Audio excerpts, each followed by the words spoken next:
Habt ihr auch schon mal darüber nachgedacht, euch einen Pool in den Garten zu stellen und ihn dann einzubauen, so wie ich meine? Das ist kein Hexenwerk, aber ein paar Dinge gibt es doch zu beachten. Nach dem Intro zeige ich euch, wie es geht.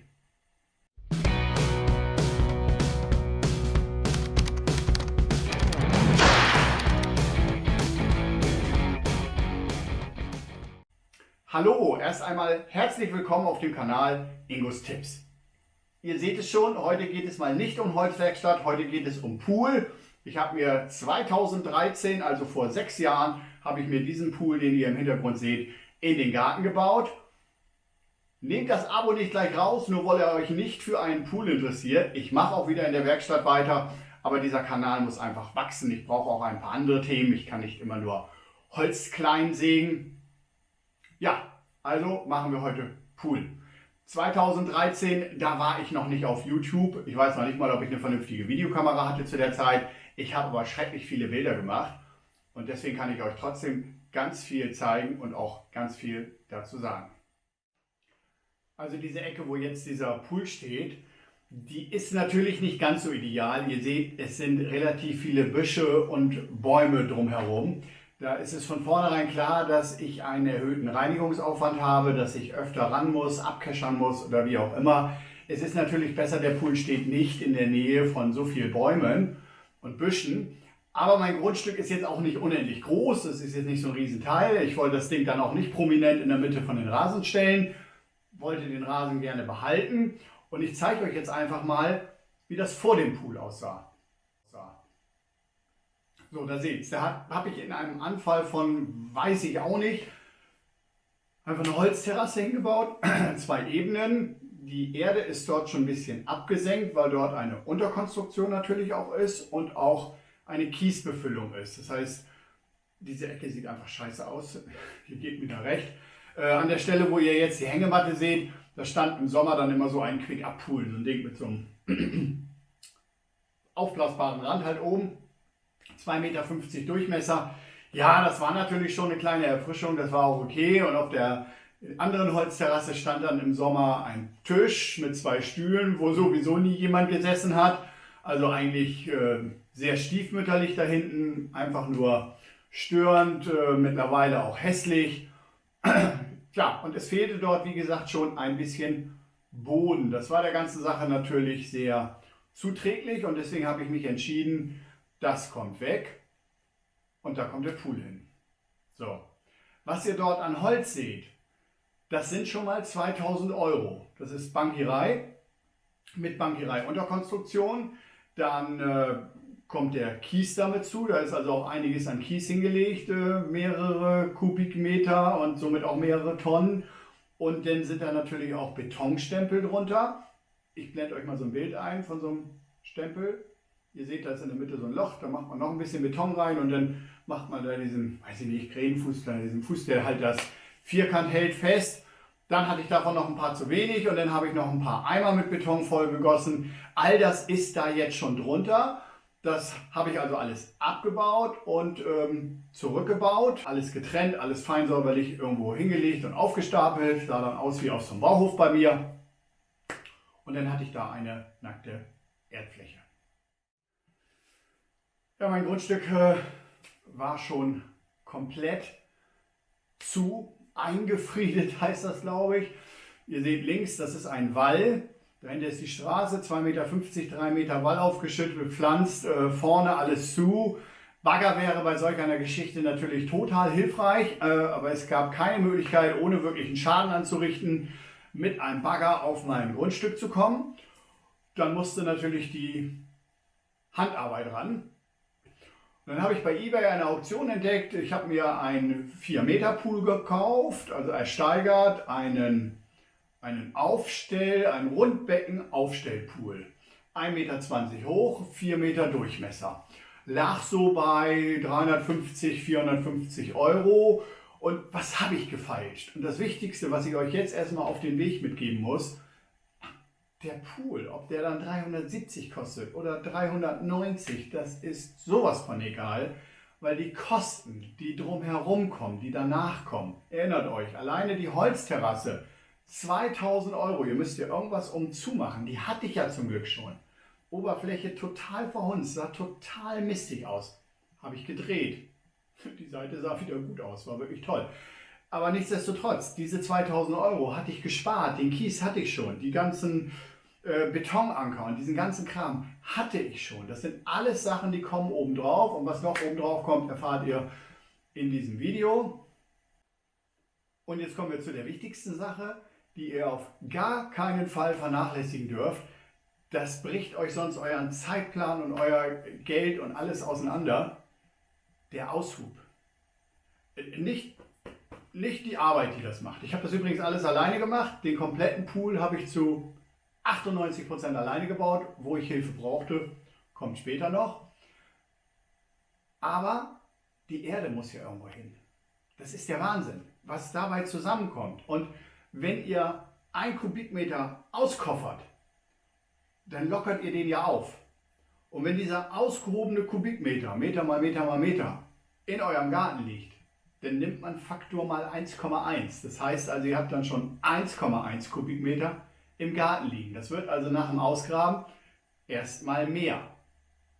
Also mein Pool sollte 4 Meter haben. Das bedeutet, ich habe 4,50, 4,60 als Loch ausgegraben. Das sind roundabout 16 Quadratmeter. Dann ist der Plan, dass ich diesen 1,20 Meter Pool 30 cm überstehen lasse. Das habe ich in viel Hin und Her und Rechnerei ausgerechnet, weil ich meinen Aushub nämlich behalten wollte. Das bedeutet, das, was ich aushebe, nehme ich, um in diesem umliegenden Feld die 30 cm anzuheben. Wenn ich das hätte ebenerdig machen wollen, hätte ich abfahren müssen. Abfahren ist der Super-GAU. 90 cm des Pools verschwinden innerhalb der Erde, die anderen 30 cm gucken raus. Dann wollte ich das anfangs wirklich ohne Betonplatte machen. Habe mich zum Glück auf diversen Poolforen umgeschaut und dann stand fest, Betonfundament. Betonfundament, warum? 2 ganz wichtige Gründe. Jetzt im Nachhinein, wo ich den Pool habe, weiß ich es. Das Vlies total sauber verlegt, aber an einer Kante habe ich einen ganz, ganz schmalen Grat. Das ist die erste Stelle, die dreckig ist. Du guckst auf den Pool und du siehst sofort diese Kante, wo Dreck drin ist.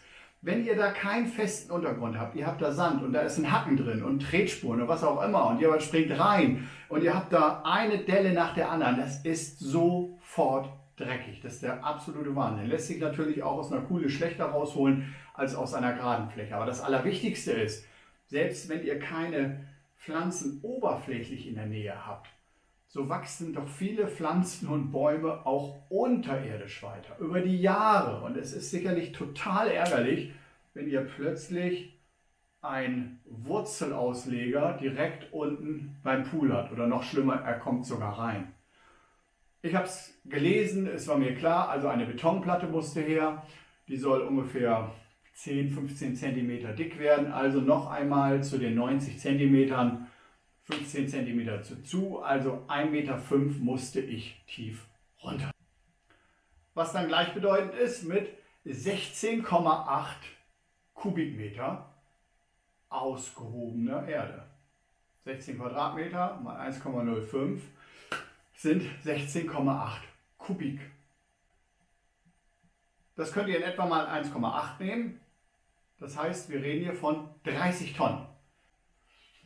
Wenn ich den Pool jetzt größer gemacht hätte, nur um 50 cm und ich hätte 50 cm mehr Durchmesser, das hört sich total wenig an, Leute. Aber diese 50 cm am äußeren Rand sind 3,6 Quadratmeter. Das bedeutet 3,6 Quadratmeter, 6,8 Tonnen und 4,3 Kubik zusätzliche Erde. Und nicht nur, dass ich diese 4,3 Kubik zusätzlich habe, ich habe ja auch 3,6 Quadratmeter weniger, wo ich meine Erde nachher für diese 30 cm verteilen kann. Da müsst ihr wirklich sehr genau rechnen. Also da müsst ihr auch eher länger als kürzer rechnen. Dieser Aushub und das, was übrig bleibt und wo soll das hin, das müsst ihr euch unbedingt vorher überlegen, da müsst ihr einen Plan haben. Hinten im Bild könnt ihr sehen, Da habe ich eine Rasenkante gesetzt. Da habe ich mir sind Meter lang, gibt es in 20 und 25 hoch. Ich habe sie mir in 25 geholt. Die habe ich schon eingesetzt. Das repräsentiert schon in etwa die Höhe, die nachher mein Pool haben soll. Und sorgt natürlich auch hinter dieser Rasenkante dafür, dass der Höhenunterschied zum Nachbargrundstück ausgeglichen wird. Auf diesem Bild seht ihr, ich bin schon etwas weiter gekommen und ich kringel euch das jetzt mal ein. Das ist eine Sperrschicht, die war irgendwie 20, 25 cm dick. Das war die absolute Hölle. Eine Kombination aus Lehm und weiß ich nicht. Also da ging mit der Schaufel gar nichts. Das war schon die Hölle. Das bedeutet, ihr müsst euch natürlich auch, ihr grabt ja ein unbekanntes Terrain, darauf vorbereiten, dass irgendwas kommt, mit dem ihr vorher halt nicht gerechnet habt. Bei mir war es diese Sperrschicht. Da habe ich den ganzen Tag für gebraucht. Ja, nachdem die Grube fertig ausgehoben war, habe ich dann mal angefangen, die Höhe zu nehmen. Da habe ich eben einfach ein paar Stangen eingeschlagen und habe mir so eine Höhenrichtschnur darüber gespannt, Wasserwaage und einfach mal die Höhe rüber gelotet, um eben auch über dem Loch einen Anhalt zu haben, wie hoch muss ich jetzt einfach. Das ist sicherlich keine Ingenieursleistung, das kann auch mal ein paar Millimeter abweichen, aber nichtsdestotrotz für den Heimgebrauch reicht das. Ja, dann habe ich mir die Mitte ausgelotet, habe einen Spatenstiel, ausgelotet, ich habe sie gemessen, ne? Aber in der Mitte, wo ich dann die Mitte letztendlich festgelegt habe, habe ich einen Spatenstiel reingeschlagen und habe dann einfach ein Seil um den Spaten gewickelt, welches exakt 2 Meter hatte und natürlich nochmal 15, 20 Zentimeter mehr. Nagelt mich also nicht fest, also irgendwas mit 2,20, weil der Pool braucht ja natürlich auch etwas Platz, wenn ich ihn aufstelle. Und dahinter muss ja auch noch ein bisschen Material nachher rein. Also 2,20 Meter in etwa, 2,15, 2,20 Länge, habe ich dann letztendlich wie mit einem riesengroßen Zirkel einen Kreis gezogen, habe mir kleine Rauschspundlatten, das billigste Zeug aus dem Baumarkt, weiß nicht, 3x4 cm oder was die Dinger sind, oder 2,5x4, klein gesägt, habe mir kleine Stücke von gemacht und habe die dann eingeschlagen, ihr seht sie, in diversen Abständen, genau kreisrund, und habe mir dann diese 5 mm MDF-Platte, habe mir auch Streifen zusägen lassen, die dann jeweilig 15 cm breit waren und eben, weiß ich nicht, 1,50 Meter lang, habe ich mir so viele Streifen zusägen lassen, dass es halt rumkommt. Damals hatte ich auch noch keine tolle Tischkreissäge wie heute. Und dann habe ich die dort einfach verschraubt und ihr seht es ist jetzt also ein sehr schöner Rand. Das ist jetzt quasi die Schablone für den Beton. Ja, Betonarbeiten. Das war das erste Mal in meinem Leben, dass ich mit Beton arbeite, zumindest mit so viel. Das Ding hat dann übrigens mit 300 € zu Buche geschlagen. Das bedeutet, Beton in dieser Menge zu bestellen, angeliefert zu bekommen, war bei mir, dann mit 300 €. Zusätzliche Kosten, man überlege, ist schon wieder fast so teuer, fast so teuer wie dieses Stahlwandbecken. Aber gut, es soll ja auch einige Jahre halten, ich will ja Freude dran haben. Durch damit. Gut, ich habe gesehen, wie sie bei mir den Estrich verlegt haben.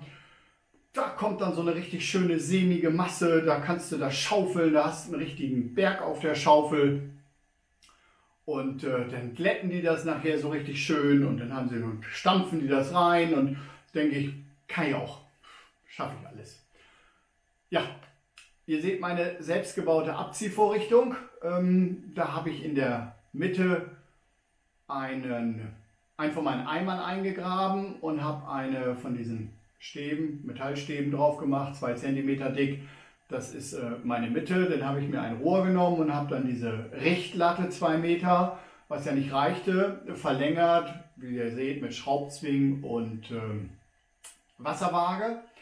Und das war dann meine Abziehvorrichtung. Die war also richtig schön ausgerichtet und der Plan war, dass ich das halt alles richtig schön einschichte und dann eben vorsichtig abziehe. Kam leider völlig anders. Obwohl ich den Beton in dieser Konsistenz bestellt hatte und obwohl ich die richtige Menge bestellt hatte, kam er letztendlich total flüssig und leider kam auch viel zu viel, aber da kommen wir noch 1-2 Meter weiter zu. Jetzt seht ihr, dass ich dann weiter vorbereitet habe, wie man das mit so einer Betonplatte halt macht. Ich habe das sicherlich nicht statisch ausrechnen lassen. Ich habe schon mal ein bisschen von meinem Kies, den ich hatte, da reingeschmissen und habe ein paar Steine reingelegt zum Abstützen. Habe ich mir irgendwie 2, 3 von diesen Matten geholt, die kosten auch nur kleines Geld. Ein bisschen zurechtgeschnitten, dass sie dann irgendwann mal eine Kreisform haben und reingeworfen. Den Mittelpunkt könnt ihr, glaube ich, erkennen. Und das mit dem Beton funktioniert halt so, was ich hatte ja schon erwähnt, direkt an der Seite ist der Wald, 2, 3 Meter entfernt ist schon der Wendekreis von unserer Straße. Wenn jetzt so ein Betonmischer kommt, dann kann der das hinten ausklappen, dann kann der von alleine 3 Meter machen. Und er hat aber auch immer noch eine Verlängerung dabei, die er dann davor machen kann. Das heißt, der konnte ganz bequem an der Straße stehen. Wir haben dann diese Betonschütte durch die Büsche gelenkt und wirklich zielgenau direkt über den Pool. Und dann kippte der und der kippte und der kippte und irgendwann habe ich Stopp gerufen und entweder hat er es nicht gehört oder er wollte es nicht hören. Es war viel zu viel. Und wenn ich dann abgezogen habe, dann, weil es so flüssig war, ist es auf der Rückseite gleich wieder raus. Also da war nichts mit abziehen.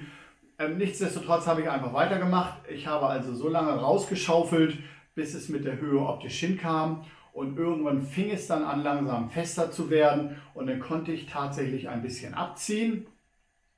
Und ich konnte das so ein bisschen, wie ich mir das vorgestellt hatte, machen. Aber auch nur so ein bisschen, weil wie gesagt, Glätten brauchte ich da gar nicht, weil es war super flüssig. Und ja, das Ergebnis sieht auf den Blick von oben ganz ansehnlich aus.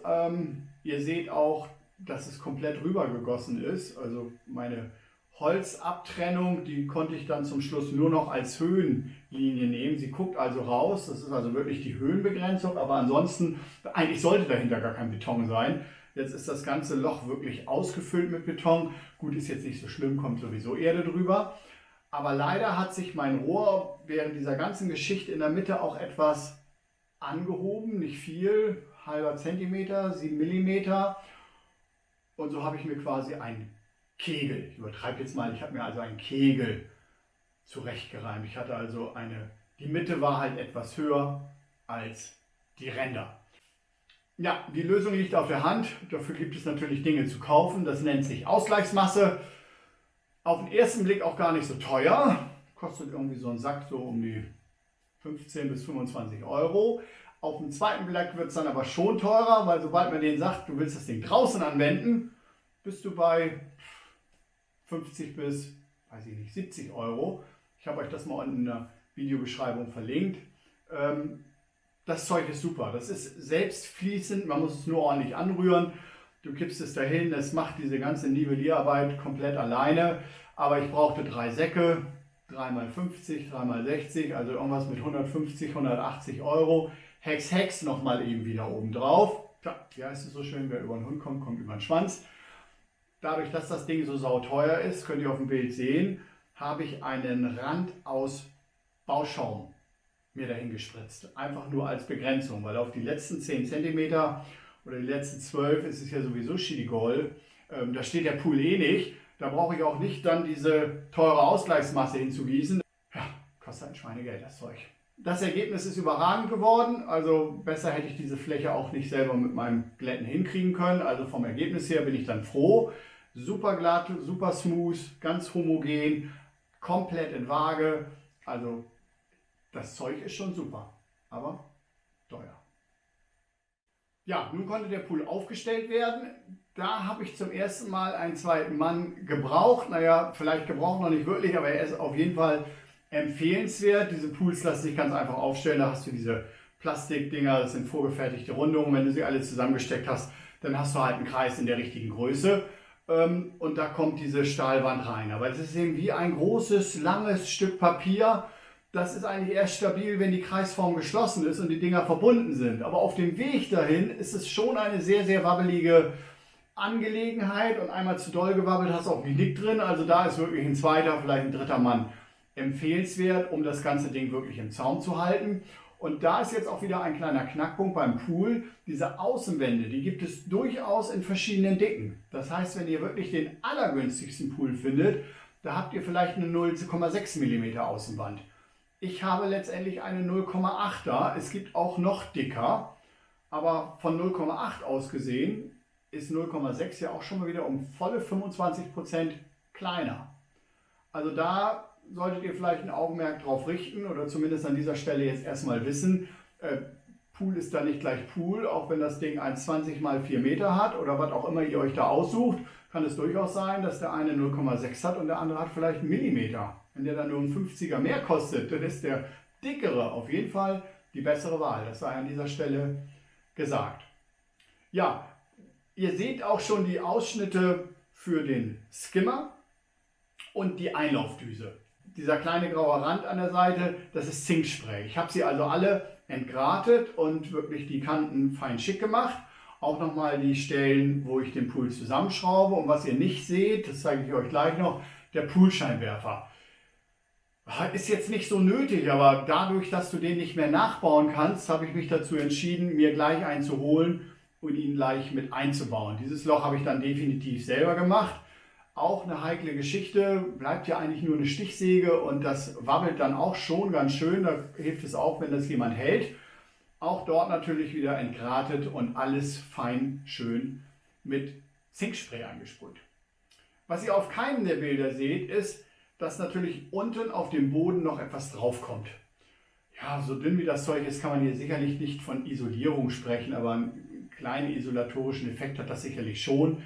Aber man schützt halt die Poolfolie davor, dass sie halt direkt auf dem Beton liegt. Ihr kriegt ja auch nicht jeden kleinen Ministein raus. Ihr geht das Ding ja nicht nachher mit dem Mikroskop ab.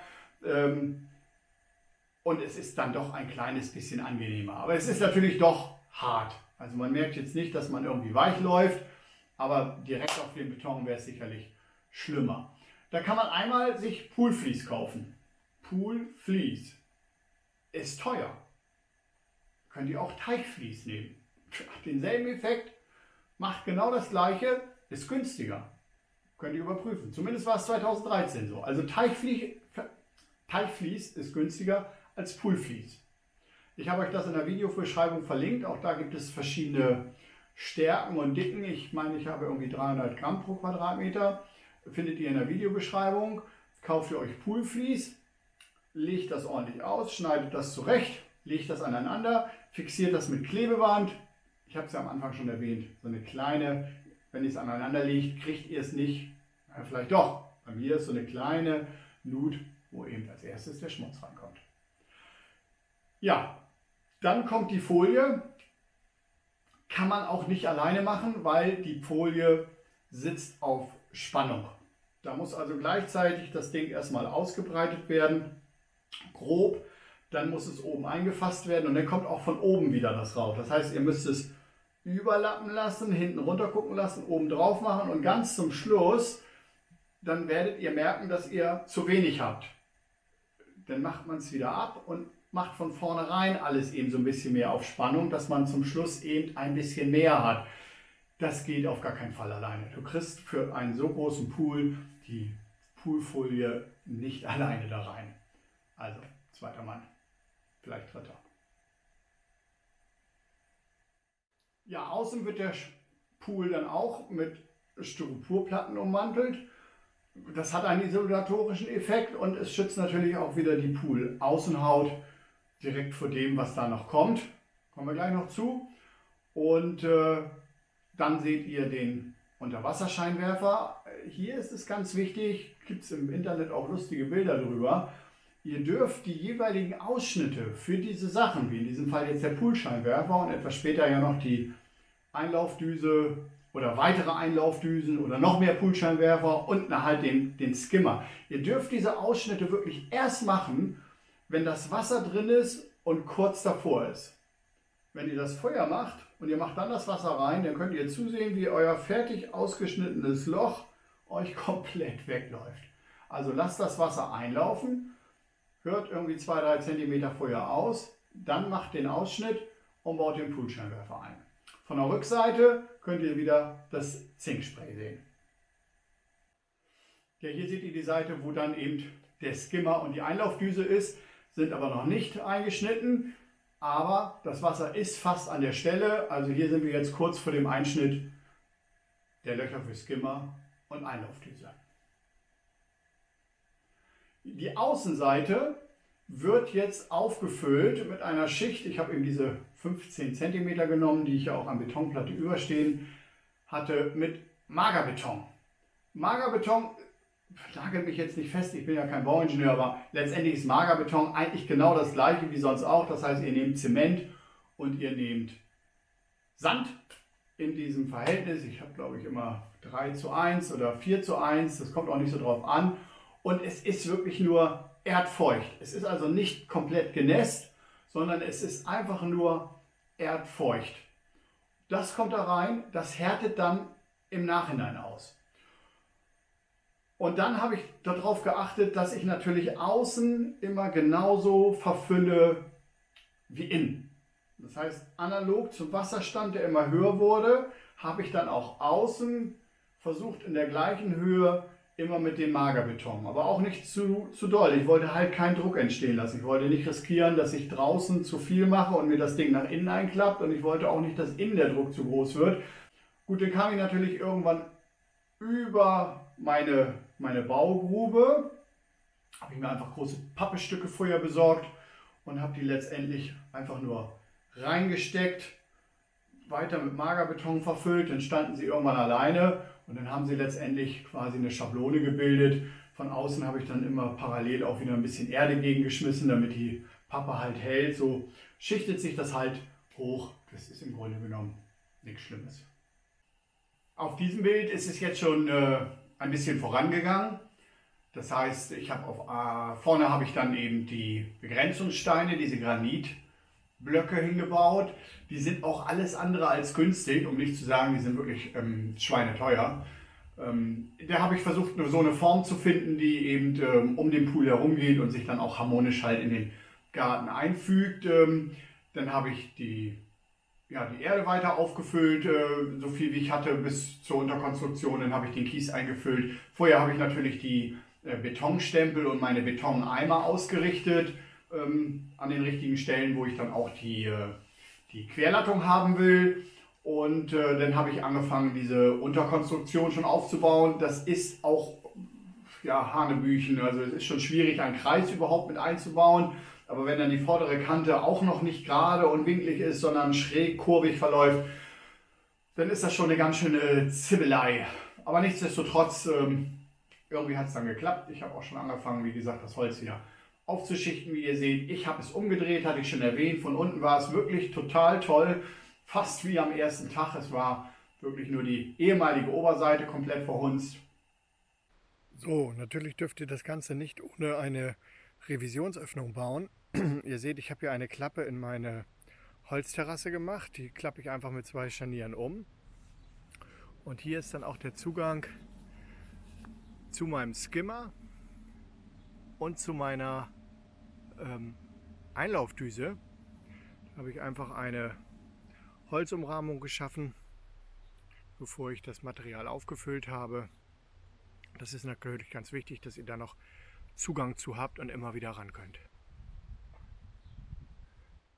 Ruckzuck war das dann irgendwann fertig.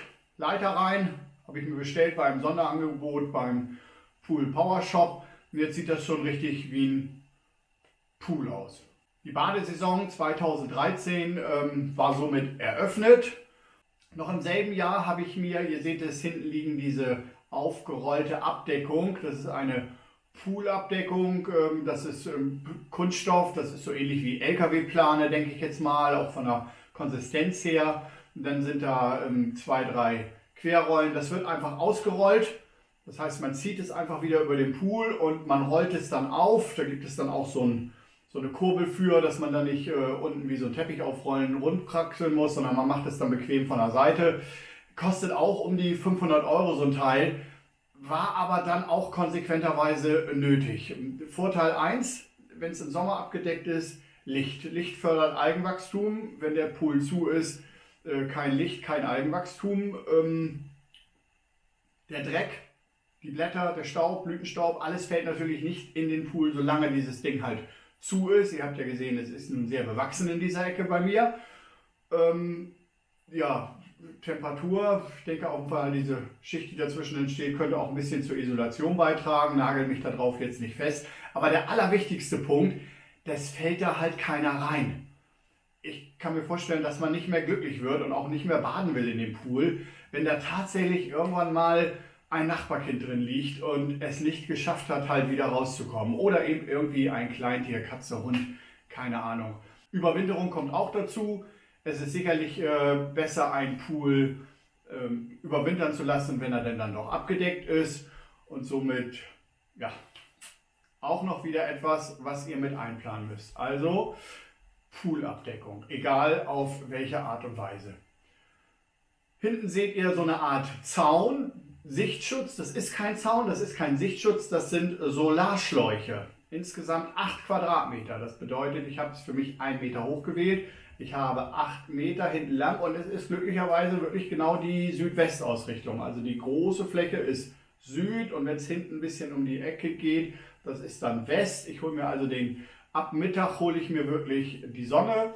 Habe ich eine kleine Differenzschaltung hingebaut, schaltet automatisch bei Temperaturunterschied die Pumpe ein. Das ist eine super feine Sache, wirklich toll. Ich wohne ja in Norddeutschland, da sind wir nicht so mit Sonne gesegnet. Vor allen Dingen nicht so viele Tage am Stück. Und es verlängert schon. Also man kann Anfang des Jahres eher rein. Ich habe es ja erst ein Jahr danach ausprobiert, 2014. Und es verlängert das auch. Und es ist insgesamt eben einfach so 2-3 Grad. Schafft das Ding locker wärmer. Also es ist wirklich eine sinnvolle Alternative. Ist noch ein Zaun dazu gekommen, seht ihr eventuell dann auf späteren Bildern, weil meine Kinder waren dann irgendwann aus dem Krabbelalter draußen und konnten diese 30 cm überwinden. Das war für mich dann natürlich der Knackpunkt, einen Zaun dahin zu bauen, damit die eigenen Kinder nicht da reinkommen. Aber dazu mehr in den folgenden Videos. Ich hatte es schon erwähnt, das nächste Video geht um Dimensionierung der Sandfilteranlage in Verbindung mit der Pumpe. Entsprechend natürlich zur Poolgröße. Da gibt es einige Sachen zu beachten und meistens ist es so, dass wenn ihr ein Komplettpaket kauft, wo der Sandfilter und die Pumpe zusammen schon drauf sind, dann ist eine Komponente von den beiden bezogen auf euren Pool meist auch dann nicht ganz so richtig. Also ich kann euch da nur empfehlen, zu rechnen und Einzelkomponenten zu kaufen. Ich habe mir im letzten Jahr auch neue Sachen gekauft, die werden in diesem Jahr verbaut. Da gibt es sicherlich auch nochmal ein Video drüber. Ja, das war es erstmal so in Kürze. Ich hoffe, es ist nicht ganz so schlimm gewesen, dass ihr keine bewegten Bilder hattet, von mir mal abgesehen. Gerne kommentieren, sagt mir, was ihr davon haltet, wie ihr es findet. Abonnieren, denkt dran, ist kostenlos bei YouTube. Lasst gerne ein Abo da, drückt die Glocke, dann bekommt ihr mit, wenn es ein neues Video gibt. Und ja, bis zum nächsten Mal. Euer Ingo. Thank you.